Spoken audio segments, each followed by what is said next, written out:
नेटाळीतील कविता कंपनीवर गंभीर आरोप, महिला सुरक्षेचे उल्लंघन, कामगार हक्कांचा बळी।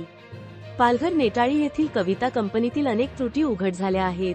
कामगारांकडून मिळालेल्या माहितीनुसार कंपनीत कोणत्याही प्रकारचे पीएफ, ईएसआयसी तसेच सुरक्षेसंबंधी सुविधा उपलब्ध नाहीत। त्याहून गंभीर बाब म्हणजे सुप्रीम कोर्टाच्या आदेशानुसार महिलांच्या कामाच्या ठिकाणी महिला पर्यवेक्षिका असणे बंधनकारक आहे, तरी देखील येथे महिलांना पुरुषांच्या देखरेखीखालीच काम करावे लागत असल्याची धक्कादायक बाब समोर आली आहे। या अन्यायाविरोधात कामगारांनी आदिवासी एकता परिषदेकडे लेखी तक्रार दाखल केली। यावेळी सरपंच चहाडे विष्णू जाधव, तालुका अध्यक्ष गणेश जी, तसेच परशुराम चौरे आणि संतोष जनाठे उपस्थित होते। स्थानिक समाजात या घटनेमुळे संतापाची लाट असून प्रशासनाने तात्काळ चौकशी करून दोषींवर कारवाई करावी, अशी जोरदार मागणी होत आहे। वार्ताहर Shubham Patil, senior crime reporter, Palghar जिल्हा। आज नेटाळी गावाच्या या ठिकाणी कविता रिबन कंपनी या कंपनीच्या माध्यमातून अनेक या क्षेत्रामध्ये स्थानिक लोक जे गोरगरीब आहेत, ज्यांना शेतीवाडी नाही आणि ज्यांच्या घराची परिस्थिती भयानक आहे, म्हणजे जरीची घराची परिस्थिती जरी भयानक असेल, साधारण जरी सुधारित जरी असेल, तरी पण त्याला काम करावं लागते। आणि काम करत असताना इथे एक प्रकार घडला। हा भूमिसेना आदिवासी एकता परिषदेच्या संघटनेकडे त्या लोकांनी लेखी दिलं आणि लेखी दिल्यानंतर या तपासणीसाठी ही पूर्ण आमची टीम आलेली आहे। आणि कंपनीमध्ये जाऊनही आम्ही बघितलं का एक कंपनीमध्ये वाईट गोष्ट अशी आहे की त्या मशीन एक ऑपरेटर असतो, त्या मशीनच्या ऑपरेटरच्या माध्यमातून समोर एक महिला बसवली जाते। हा भयानक परिस्थिती, म्हणजे असा व्हायला नाही पाहिजे। जर महिला त्या भैयाच्या समोर, एका पुरुषाच्या समोर, मग भैया असो किंवा पुरुष असो, पुरुषाच्या समोर जर महिला 10 तास सतत बसत असेल तर तिचं मन परिवर्तन हे होणारच होणार, हे कोणी थांबवू शकत नाही। आणि मग त्याला जबाबदार कोण?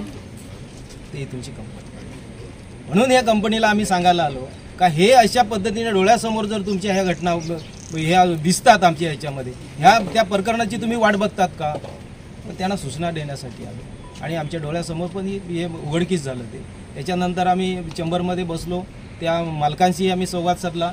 इथूनचे जवळचे आपले मित्र आहेत, समीरबाई आहे, विशाल असतील, कापला जात नाही आणि त्यांचा पीएफ कापला जात नाही। म्हणजे आमची संघटनेची एक मागणी आहे का जे वर्कर या स्थानिक जेव्हा कंपनी उभी होत असते त्यावेळेला ग्रामसभा ही भरवली जाते आणि कंपनीला जो ग्रामसभेचा ठराव दिला जातो, त्या ग्रामच्या ठरावाच्या माध्यमातून एवढंच फक्त ते शासनाच्या निकषाप्रमाणे सांगतात का इथूनच्या भूमिपुत्रांना पहिल्यांदा रोजगार, त्याच्यानंतर कंपनी तुम्ही उभी करा। तुम्ही करोडो इकडे रुपये तुम्ही टाकत असतील, पण इथूनचे रोजगार जर तुम्ही यूपी बिहारवरून आणत असतील तर ते नाही चालणार। आम्ही आहोत ना इथे उपलब्ध, आमचे रोजगार इथे आम्हाला द्या, आम्ही काम करायला तयार आहे। पण 10 तास ड्युटी असते, 10 तास ड्युटीमध्ये महिलांनाही 10 तास ड्युटी दिली, म्हणजे हे आम्ही त्या लोकांशी समज घालून आलो। आता याच्या पुढे बघू आपण कशा पद्धतीने काय होते। आणि त्याच्यामध्ये काही जेवणाच्या त्रुटी ज्या आढळल्या त्याही त्या मालकांशी आपण संवाद साधून का या कॅन्टीनच्या माध्यमातून काही त्रुटी आहेत तर त्याही त्या मान्य केल्या, त्याही मान्य केला का ते आम्ही काहीतरी सुधारू। आम्ही जे काय थोडे जे त्रुटी असतात ते आम्ही निदर्शनास आणून दिल्या। आणि जे आपले 3 जे कामगार आहेत, ज्या महिलेच्या माध्यमातून हा जो प्रकार झालेला, त्या महिला आपले काय नाव तुझं? दिशा दर्शन भोई। तर अशा पद्धतीने हे जर होत असेल तर हे थांबल्या पाहिजे। आमच्या जोडीला सर्व आपल्या भूमिसेना आदिवासी एकता परिषदेचे कार्यकर्ते, तालुका अध्यक्ष आणि आमच्या जोडीला दिलीप भाऊ आणि जनाठे साहेब त्या ठिकाणी उपलब्ध झाले। आम्हालाही एक बरं वाटलं का सगळ्यांच्या माध्यमातून आपल्या समाजावर जर अन्याय अत्याचार होत असेल तर अन्यायाला वाचा फोडण्यासाठी एक सामाजिक चळवळ संघटना आहे। तर अशा ज्या कंपनीमध्ये काही राबून घेतात आणि थोडंसं काय झालं का कंपनी लगेच त्यांना काढून टाकते, तर हा प्रकार झाला नाही पाहिजे। जे लोक रोजगार आहेत, जे इमानदारीने काम करतात त्या लोकांना रोजगार दिला पाहिजे, एवढी आमची मागणी आहे। परशुराम साहेब, कंपनीमध्ये महिला लैंगिक छळ कमिटी स्थापन करणं हे शासनाचं धोरण आहे, कंपल्सरी केलेलं आहे की त्यांनी जिथे महिला काम करतात तिकडे महिला लैंगिक छळ कमिटी स्थापन करायची आहे। तर या कंपनीत ती कमिटी स्थापन आहे का? नाही, तसंही आम्ही त्यांना विचारलं, पण हा प्रकार तिथे म्हणजे असं कमिटी वगैरे स्थापन दिसत नाही। तसं आम्ही शासनालाही विनंती करतो का ज्या कंपनीच्या जे रूल आहेत ते तुम्ही तपासा, जे CCTV कॅमेरे जे आहेत तेही तुम्ही तपासा, ते किमान वेतनच्या माध्यमातून त्यांना पगार दिला पाहिजे, ही आमची मागणी आहे. आणि जर महिला आणि पुरुष जर समोर बसत आहे तर कंपनीच्या CCTV कॅमेऱ्याच्या माध्यमातून तपासायला पाहिजे, असं आम्ही एक मागणी करतोय. कामगार अधिकाऱ्यांनी इकडे निरीक्षण भेट देणं गरजेचं आहे, हे तुमचं मत आहे आता. बरोबर. तुमच्या म्हणण्याप्रमाणे तर आपण कामगार अधिकाऱ्यांकडे काय मागणी करतायत त्या संदर्भात? आता कामगार किमान वेतन प्रमाण जे आहे ना, ते किमान वेतन प्रमाण मिळलं पाहिजे. कारण की जो कामगार विभागाचा जो प्रश्न आहे तो लेबर ऑफिसचा आहे का, त्यांना जो किमान वेतन जो त्यांच्यावर अन्याय होतो का, जी ड्युटी 8 तास झाली पाहिजे ती इथे 10 तास घेतली जाते, म्हणजे 2 तास ओव्हर टाईम त्यांना राबवलं जातं. पण जो शासनाचा नियम आहे का त्यांना किमान वेतनाप्रमाणे जो पगार भेटला पाहिजे तो इथे त्यांना भेटत नाही. हे आम्हाला या इथे तपास करताना निर्देश आलेला आहे. म्हणजे प्रत्यक्षात महिला सुरक्षा, किमान वेतन आणि कॉन्ट्रॅक्ट लेबरचा जो प्रश्न आहे, सर्व माझ्या अर्थाने लेबर ऑफिसचे प्रश्न आहेत. बरोबर. तर त्या संदर्भात लेबर ऑफिसरकडेच ही आपली मागणी आहे. आणि त्या त्रुटी आम्हाला आढळल्या, त्याच्यानंतर त्या त्रुटी आढळल्यानंतर त्यांच्याशी आम्ही संवाद साधला का ह्या त्रुटी आहेत, ह्या तुम्ही सुधारा. आणि त्याही ते मागणीही केली, याच्या मान्यही केलं का आम्ही काही ज्या त्रुटी असतील ह्या आम्ही त्याच्यामध्ये दुरुस्ती करून घेऊ. याच्यामध्ये प्रामुख्याने मुद्दे आहेत, या महिलांच्या समोर जो पुरुष बसतोय ऑपरेटर, हे भयानक चुकीचं आहे. त्यांचं सुरक्षितेचा प्रश्न ऐरणीवर येतो. आणि ज्या काही याच्यामध्ये हे समोर ज्या घटना घडलेल्या आहेत त्या भयानक असल्यामुळे आम्ही या ठिकाणी पाहणीसाठी तुमच्या महिला या सुरक्षित आहेत का हे बघा तिथे येऊन. आणि असा भयानक परिस्थिती असताना मग संघटनेच्या माध्यमातून आम्हाला पुढे यावं लागते.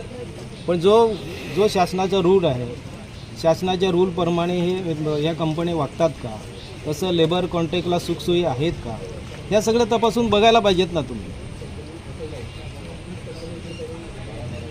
पण तरी आमची कंप्लेंटची वाट नका बघू, या तुम्ही तपासायलाच पाहिजेत. प्रत्येक कंपनीला जो तुम्हाला जो तुमच्या अधिकाऱ्याखाली ते चालतात ते निकष असतात ना, तुम्हाला कंपनी चालवताना बांधताना लेबर लोक लावताना निकष देतात ना, मग निकषाच्या प्रमाणे आहेत का. जर नसतील तर तशा तुम्ही त्रुटी आढळल्या तर ते सुधारायला तुम्ही संधी दिल्या पाहिजे. आणि नाही संधी दिली तर आम्ही सोशल वर्कर आहोत ना, मीडिया आहे, आपण जर ह्यांच्या माध्यमातून जो काही प्रकार चाललेला ह्या प्रकाराच्या माध्यमातून तुम्ही लक्ष लावावं. जे 3 लोक लेबर हे कंपनी आता 3 दिवसाची मुभा दिले त्या लोकांनी, आणि 3 दिवसामध्ये जर दिली नाही तर अजिबात ती संघटनेच्या भूमिकेने चालेल. भूमिसेना आदिवासी एकता परिषद काका धोरडीची संघटना आहे.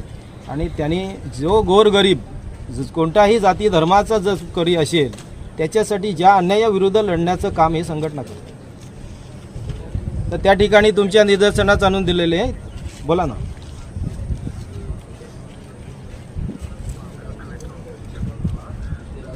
आमचे डेप्युटी कमिशनर असतात चौधरी साहेब, तुम्ही जोपर्यंत रायटिंग मध्ये देत नाही तोपर्यंत ही मॅटर त्यांच्याकडे जात नाही. हा एरिया माझ्याकडे नाही आहे. ओके. अलग लक्षात त्यासाठी 2 ओळीचं रायटिंग मध्ये दिलं तर लगेच ऍक्शन होते 100%.